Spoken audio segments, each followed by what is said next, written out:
This feels like a setup because you guys are just making this way too easy. Between Pete and Corey C, you guys are going all George Bush weapons of mass destruction on me. We're going to smoke them out. They got weapons of mass destruction. And then we go all over the country. We find a couple of RPGs. We find some 155 shells, and you're like, look, mass destruction. There it is. There's that mass destruction I was talking about. 500 points on the Dow Jones Industrial Average, or whatever. Let's say it drops another 500 today. So if the Dow goes up, then it's not an accurate indicator of the state of the economy. But when the Dow goes down and supports our theory, well, there you go. There's your example. Come on, man. It's, let me tell you what ticks me off about this whole thing. pdlumina, I read your book, and it was good. The first part was really, really good.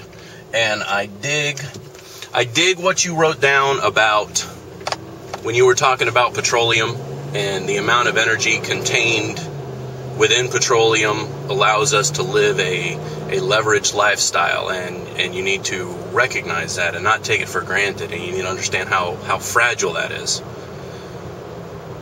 But then we put all this stuff together about how it would just maybe suddenly end one day, you know? And then in your theory, it seems to me like you're saying, well, look, 2 + 2 = 4. You know, this is the way it is. We're relying on this. We require that. And here's the only logical outcome. This is the only possible logical outcome. Now, I got comments on my August 2 collapse video about, you know, one of them in particular. I think it's Randy Manigal.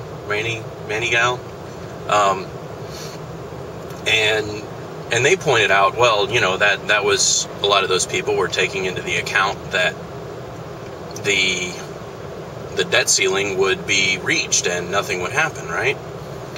Well, Congress not coming to terms with whatever debt ceiling law would be passed, that was the only logical conclusion, that they would reach an impasse and not be able to cross it? Because I heard all kinds of different things. I heard that even if it did pass, the confidence in the currency and everything else would just cause everything to crumble, right? I don't think anybody wants that. I think you're the only people that want that stuff. The world doesn't want it. China doesn't want it. Saudi Arabia doesn't want it. Iran doesn't want it. We don't want it. It doesn't make sense. And you know what?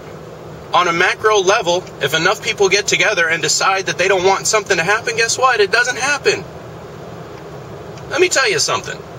If I woke up tomorrow and for some reason I woke up in a Mad Max desert, me personally, if I woke up in a Mad Max desert, there is nothing about that scenario that makes me personally want to crap in my hand and throw it at somebody.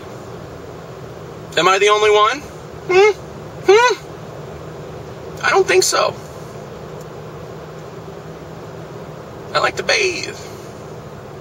I like to go to a movie every now and again. I like to share a drink with my lady. Am I the only one? You know what my plans were for August 2nd regardless? I was going to wake up that morning and go to work. That's what I was going to do. I could have passed 10 people on the way to work, and they would have been, stop! Don't you know what today is? Jesus is coming back. Well, I'm going to work. You can find me at work. I just want to encourage y'all to live in the daggone present, okay? And it's a darn shame when somebody comes to such a brilliant explanation of how in modern times we've managed to leverage ourselves and leverage our economy the same way that we've done time and time again with slavery and usury, how we've leveraged ourselves with gasoline and our little engines and mechanical devices. But then to cloud that and to set dates, and I'll put you in the same boat with those people that said Jesus came back on April 4th.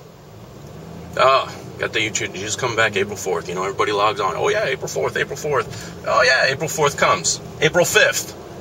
Everybody logs on. Oh, Jesus coming back September 8th. Oh, Jesus coming back September 8th. Come on.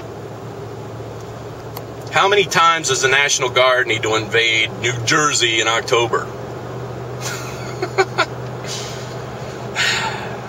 But y'all are going to be wrong right up until the day that you're right. That's all.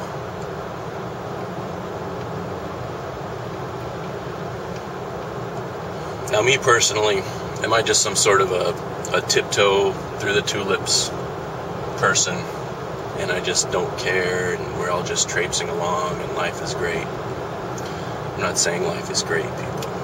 I'm saying life is damn short.